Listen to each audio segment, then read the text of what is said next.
महेश बस्नेत जस्तो फटा आज दैलेख जिल्लाको कुरा गरौँ।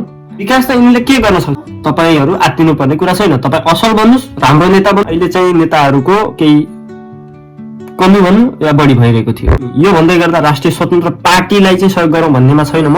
अहिले देशभरिको जनताले चाहेको भनेको नयाँ प्रधानमन्त्री, नयाँ नेतृत्व।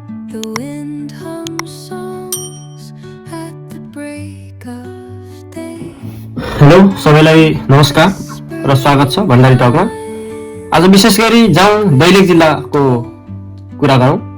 दैलेख जिल्ला विशेष गरी कर्णाली क्षेत्रको एकमात्र एकदमै राम्रो सम्भावना भएको, नेतृत्व, प्रकृति र विभिन्न हिसाबले राम्रो ठाउँ र साह्रै विकट पनि नभएको एकदम राम्रो ठाउँमा अहिले चाहिँ नेताहरूको केही कमी भनौँ या बढी भइरहेको थियो। अब यति बेला राष्ट्रिय स्वतन्त्र पार्टी विकल्पको रूपमा जागिसकेको छ देशभर र हामी यो भन्दै गर्दा राष्ट्रिय स्वतन्त्र पार्टीलाई चाहिँ सहयोग गरौँ भन्नेमा छैन म चाहिँ त्यो दृष्टिकोण राख्दैन। म चाहिँ नयाँ अहिले देशभरिको जनताले चाहेको भनेको नयाँ प्रधानमन्त्री, नयाँ राष्ट्रपति, नयाँ नेतृत्व कला भएको व्यक्तिहरू र देशको चाहिँ विकासलाई चाहिँ परिकल्पना गरिरहेका छन् मान्छेहरूले, जनताहरूले। त्यस कारणले गर्दाखेरिमा हामी चाहिँ अब आज दैलेखमा चाहिँ डाक्टर तोसीमा कार्तिक गएर चाहिँ त्यहाँ धेरै ठुल्ठुला चाहिँ व्यक्तित्वहरूलाई चाहिँ राम्रो राम्रो मान्छेहरूले चाहिँ स्वागत पनि गर्नुभयो हो। त्यस कारणले गर्दाखेरिमा तपाईँलाई म के भन्दैछु त भन्दा, तपाईँ पनि जानुहोस् स्वतन्त्र पार्टीमा प्रवेश गर्नुहोस्, सदस्यता लिनुहोस् भन्ने कुरा छैन कि। म पनि होइन, तपाईँ पनि हुनुहोस् या नहुनुहोस् त्यो मतलब छैन। तर स्थानीय स्तरमा भएका जो नेताहरू हुनुहुन्छ तपाईँहरूलाई आज म थोरै कुरा भन्न चाहन्छु। यो जुन चुनाव छ, यो चुनाव भनेको तपाईँका लागि बनेको होइन। यो चुनाव भनेको कुनै वडा अध्यक्षको लागि बनेको होइन, कुनै नगरपालिकाको मेयरको लागि बनेको होइन। तपाईँ असल नेता र नेतृत्व भएको व्यक्तिहरू हुनुहुन्छ भने तपाईँलाई भोलि हामी अर्को चुनावमा पक्कै पनि भोट हाल्नेछौँ, जिताउनेछौँ। किन भन्दा तपाईँ राम्रो हो या नराम्रो हो हामीले चिनेका छौँ।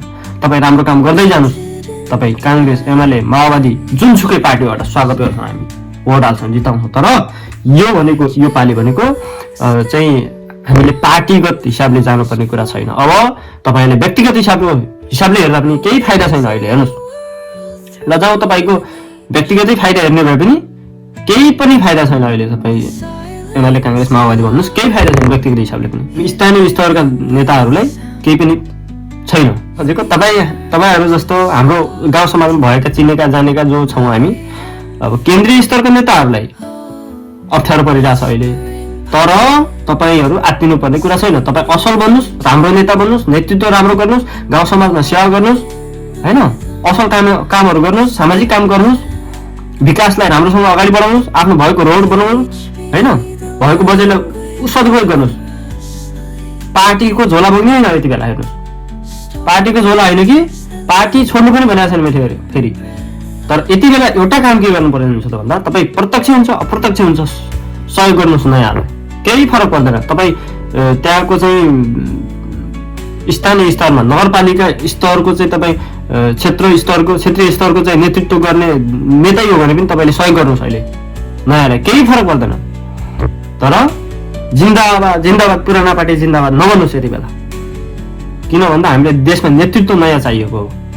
हामीले गाउँमा वडामा चाहिँ समस्या छैन हामीलाई, ठिक छ, होला कहीँ कमी कमजोरी होला कमी कमजोरीहरू त्यो सुधार्न सकिन्छ। तर देशको नेतृत्व नै खराब भएको हुनाले देशका ठुला नेताहरू जो 2-4 जना नेताहरू एकदम खराब भएको हुनाले तिनीहरूले चाहिँ त्यो एउटा कस्तो नेतृत्व भयो त भन्दाखेरिमा राजाहरूले पनि पहिला त्यस्तो गर्छन्।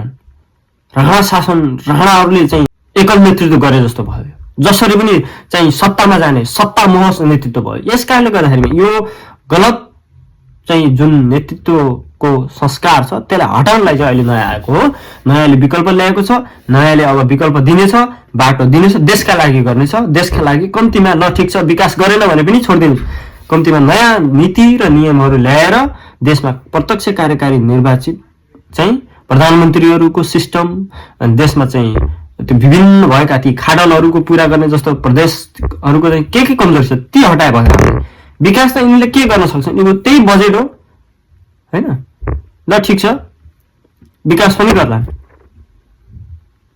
या नगर्लान् त्यो कुरा छोडौँ, तर नयाँ नीति र नियमहरू ल्याएर प्रत्यक्ष निर्वाचित कार्यकारी प्रधानमन्त्री चाहिएको छ देशमा, र जनताले चाहेको प्रधानमन्त्री अहिलेसम्म जान सकेको छैन।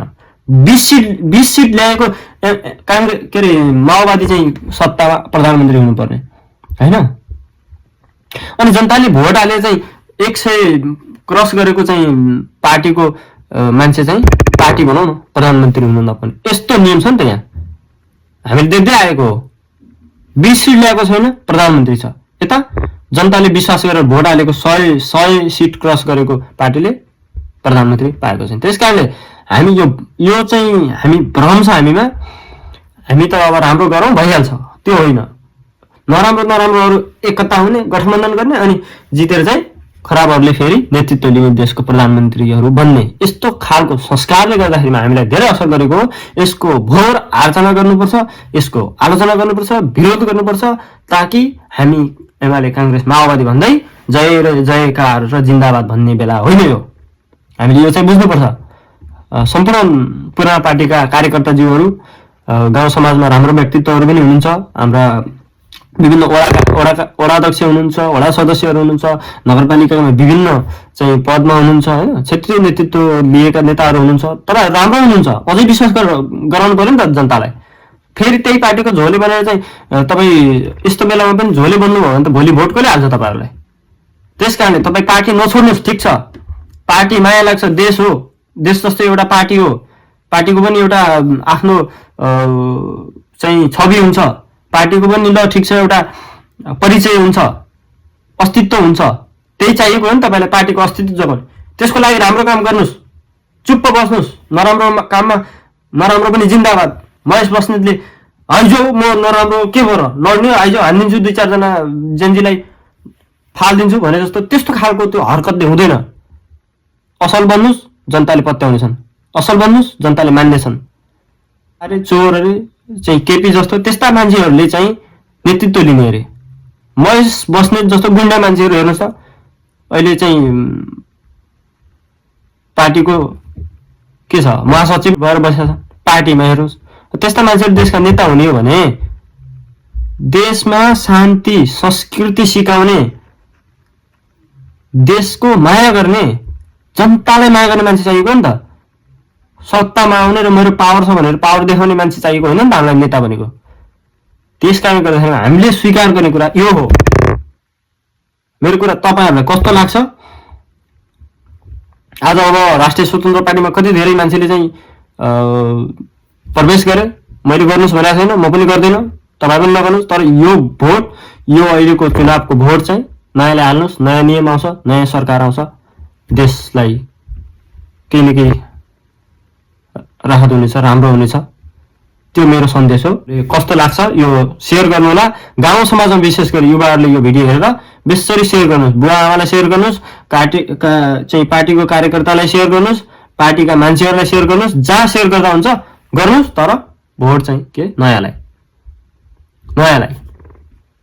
त्यति हो हाम्रो भन्नु। Thank you.